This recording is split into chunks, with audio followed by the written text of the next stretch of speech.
Bilal Powell, and you're watching Dansportsnews. No, Farrakhan, you watching Dansportsnews. Memories, and you're watching Dansportsnews. This is Javon Quinterly, you're watching Dansportsnews. This is Jaden Gould, and you're listening to the Dan Sports News and Friends podcast. What's up, everybody? It's Cootie Wop. You're listening to the Dan Sports News podcast. This is Isamary Aquino, and you're listening to the Dansportsnews and Friends podcast. How are you holding up so far during COVID? Pretty good. I've still been training normal as usual, and so everything's good. I saw you were training with Xander Zayas a few weeks ago in training camp. How was that? Oh, it was cool. We have the same manager, so I went up there for 2 weeks, and I basically did the same kind of training program that he does. So we just boxed just early in the morning and then strength conditioning right after. And overall, it was pretty cool. Did you get a chance to spar against him? No. I was sparring Christina Cruz and Camila. So it was just them for the most part, the whole training camp. So did you get a chance to see Xander's fight? Did you watch that? No, I actually didn't get a chance to watch it, but I heard he did real good. So tell me a little bit about how you first got started in boxing. So I started boxing when I was 5 years old. My dad took me to the local Boys and Girls Club, and I didn't like it at first. I used to get kicked out of gyms because I was little. Like all I wanted to do was play around, and I didn't really get serious into boxing until I moved to Texas when I was 11 years old. And down here, like the fighting scene for females was a lot bigger, and there's a lot more competition. So I started out just fighting in local smokers, and then my state tournaments, and that made my way to national tournaments. And then eventually I worked my way up to Team USA, and I fell in love with it ever since. So did you try any other sports as a kid growing up before boxing, and what was it about boxing that stuck with you? Actually, I was doing boxing kind of just like part-time, so kind of like a hobby. I was focused mainly on soccer and basketball at the time. And then when I moved to Texas, I was doing boxing and track and cross country. And my main focus was track and cross country because I was trying to go to school to hopefully compete in college with it. But when I made Team USA for boxing, my focus shifted more towards boxing. So who are some of the boxers that you looked up to when you were a young girl? When I was young, I would look up to mostly Clarissa Shields because how she was so young when she went to her first Olympics. She was 17 years old, and I just admired that about her, like the way she really came up in the sport. Now tell me about the U.S. Olympics team and being on Team USA. How was that being a part of them, and what exactly is the process in going into making it to the Olympics? So being on Team USA, I made Team USA when I was 15 years old, and I kind of just fell in love with being on the team because what being on the team meant was you would go to the Olympic Training Center, and you would go to Colorado Springs, and you would be at the facility for 2 weeks to a month at a time. And then from there, you would have the opportunity to travel around the world. So I went to India when I was 16 years old. And then I went to Budapest when I was 17 or 18 years old. And then Bulgaria when I was 18 or 19. So it was just like really amazing to be able to have that opportunity so young. And then the Olympic process is you have to qualify at either the Eastern or Western qualifiers, and you have to pick in the top two depending on your bracket. And then from there, the top two out of each qualifier will make it to the Olympic trials. So at the Olympic trials, it's the top 8 in the country from each weight class. And then at the Olympic trials, they put you into 2 brackets. So everyone starts out in the main bracket, and as you lose, it's a double elimination. So if you lose once, then you get put into the contenders bracket, and then you have to win your contenders bracket to get put back into the main bracket. And then from there, it's just the top 2, whoever win at the Olympic trials. They do another qualification process overseas, and I think that's what they're trying to do right now.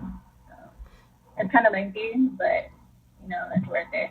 So how does someone become an alternate for Team USA? Like, how does that work out? So to become an alternate, you have to be in the top 2. So whoever the winner is out of the Olympic trials, and ultimately whoever they choose to be like the number one representative, then the number two is the alternate. Oh, okay. What would you say was your most favorite place boxing? You said Budapest, Bulgaria. What country was most fun boxing in? Budapest for sure. Like just the ambiance of it all, and just mostly the people that we were with.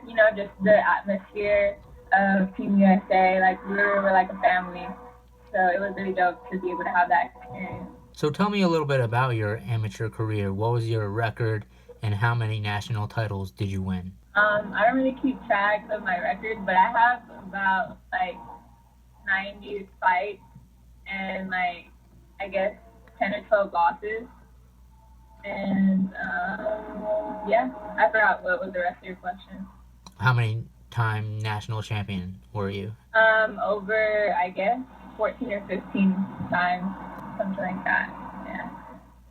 So on Team USA, how was it working with some of the other girls? Yeah, how was it working with them? It's real cool to be able to work with the top females like in the country, because the training level and they kind of make you push to a new level to become a better boxer overall. Yeah, and it's just kind of amazing to work with them. And then the older elites try and get their experience and their wisdom from the way they came up and try and give it to your own game. So it's really cool to be able to have that experience. Who would you say was the toughest opponent that you went against in your amateur career? That's hard to say because, everybody, when you get in that ring, it's kind of tough. Like, it just depends on, like, how you're feeling that day. But I guess Lupe Gutierrez, she was pretty tough. I fought her at the Olympic trials. Yaisa Ramirez, she's always been a tough opponent for me, too.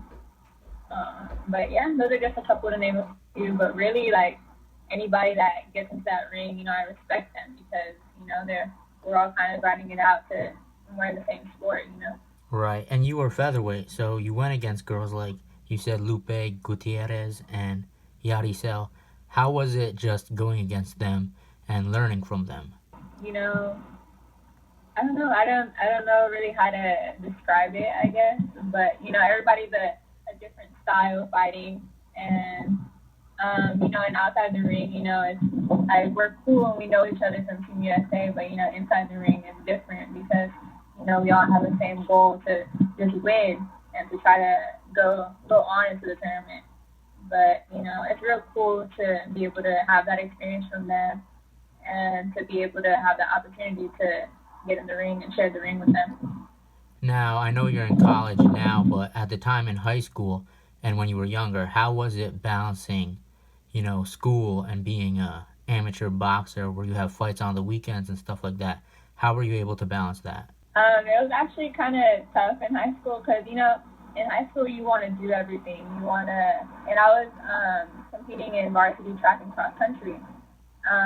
So I would have to, just miss meets to go to boxing tournaments or go train. And then also, use the high school experience kind of, you would want to go to the football games or school dances, and I would miss those. I actually missed my senior prom because I was competing at the Continental Championship. So I missed that. But, it's just different things, different little sacrifices that you have to do to really become great in the sport, But, overall, I don't regret a thing, and I'm satisfied with how it was back then. But still, I'm kind of doing the same kind of struggle because I am in college right now, so it is a different kind of thing. So it's just finding the time, managing my time well, to be able to do my schoolwork and also be able to do my boxing. And you said you did track and cross country in high school, so I know endurance is really big in boxing. So how much did that really help you in your boxing career? How much has that helped you? Yeah, no. So when I was running, I was probably in the best condition that I've ever been because I would do 8 to 10 miles a day, just not even thinking about boxing. That was just I I had to do 8 to 10 miles like for that sport because that's what was required. But and it really taught me like to discipline myself and just trying to balance it all, and it was great. So do you still run 8 to 10 miles a day now, or do you do not as much running for boxing? I'm done with that, yeah. I'm done with that life now. So, it's like the most would be like 5 or 6. But that 8 to 10, that's not me no more. So how has COVID affected your workouts? Were you able to still stay in the gym? How has that worked out so far? I was actually fortunate enough to be able to stay in the gym. My gym remained open, so that one was a huge blessing. But and I still had the opportunity to go around to different cities or different states and still have the opportunity to train. So we know you recently turned pro earlier in the year. Tell me about your decision to turn pro. So originally when I first started boxing, I never imagined to turn pro. Like, that was never in the plan. The plan was always to go to the Olympics and then kind of just be done with boxing. But after the Olympic trials and the results of the Olympic trials, I started getting different people contacting me about turning pro. And then just the opportunity presented itself, and I just figured, why not, if I have a great team behind me, and I just thought it was a good time. Yeah, and you signed with Peter Kahn, who's been around boxing for a really long time. He's one of the best managers in the game with Fight Game Advisors. Tell me about the decision to sign with Peter. Yeah, so like I was saying, different people were contacting me, and when I met Peter, like, he kind of stood out from the rest, and I liked what he had to say, and I just liked his vibe overall, and I trust him, and I know that we're going to do big things. So when do you think your pro debut will be? Will it be sometime in this year? So I was supposed to have pro debut originally sometime in June, but with COVID and all that, it got canceled.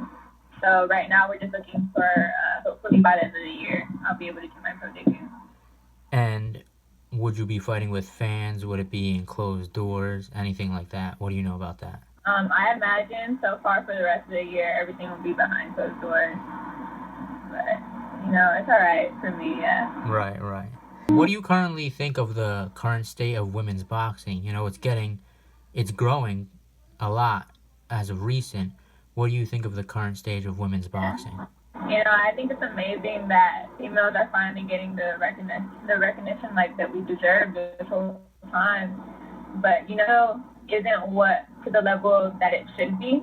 But, we're getting there slowly but surely. And I think it's just amazing that, that I'm able to be a part of it. What do you think of having 3-minute rounds instead of 2-minute rounds? Because I know you guys in the women's have 2-minute rounds, but in the men they have 3-minute rounds.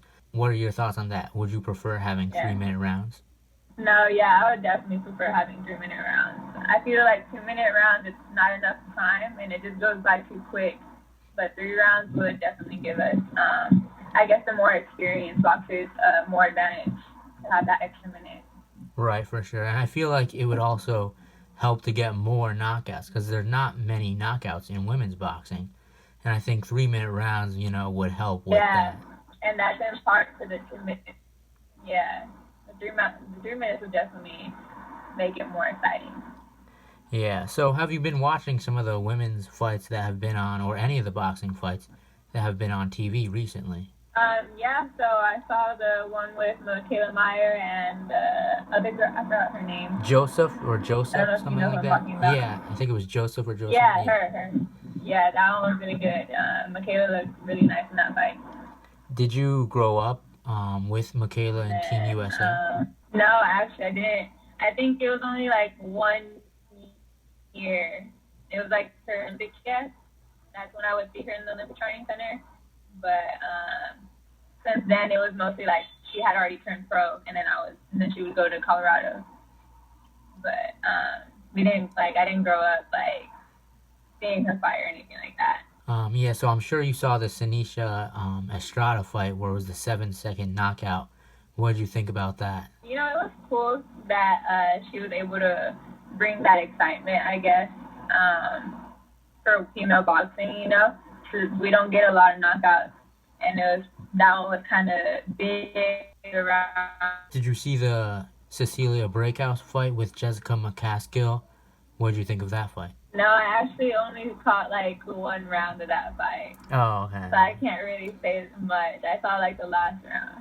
So Right, of course. yeah, I'm sorry. I should keep up more with boxing, but Amanda Serrano, she's Puerto Rican. I know you're Puerto Rican as well. She's somebody that you look up to in women's boxing. yeah, for sure. You know, what is she, like a 7 division like time champ? Yeah. So that's like amazing.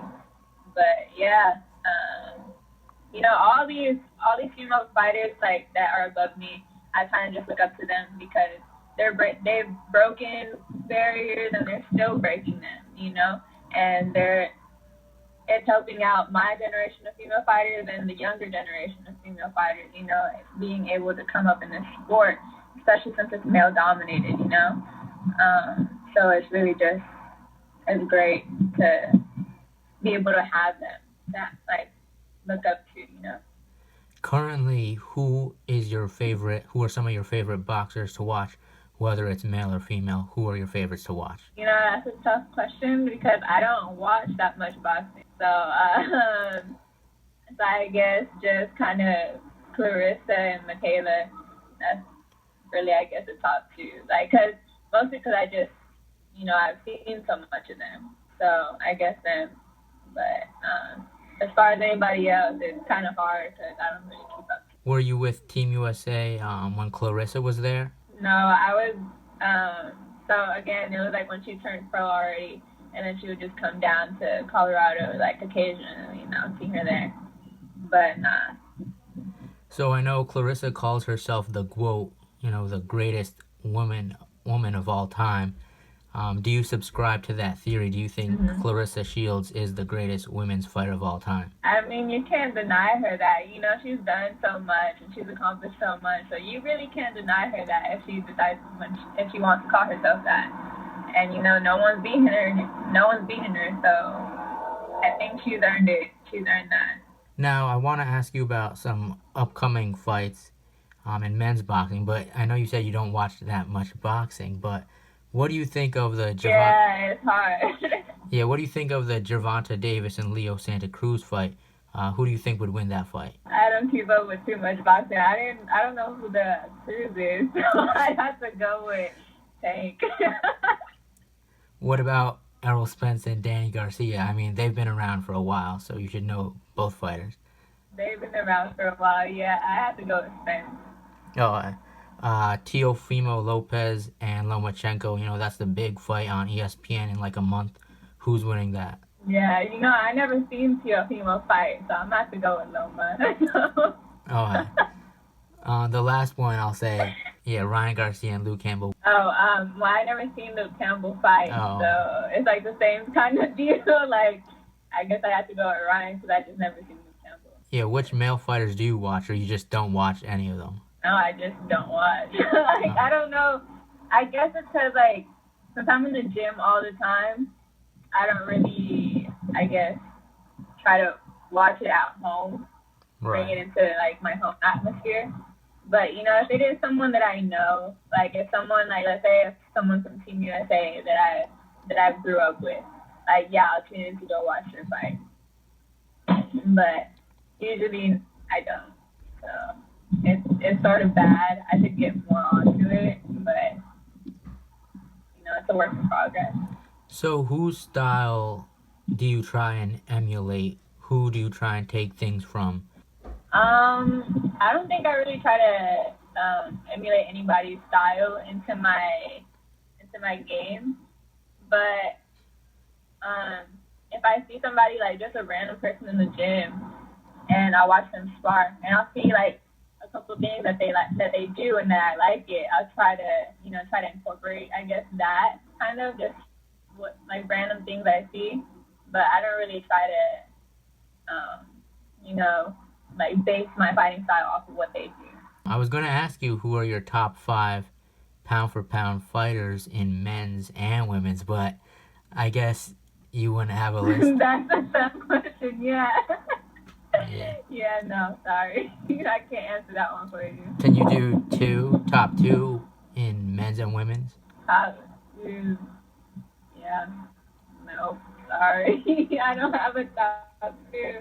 Oh, I'm sorry. I'll get more educated on the subject, and I got you the next time. it's all good. It's all good. Last thing, let all the listeners know where they can follow you on social media to keep up to date with what you're doing. All right. So y'all can follow me anywhere on all social media platforms at Isamary Aquino, and that's on everything. I hope you get a fight soon this year, and I'll speak with you soon. All right, for sure. Thank you for having me.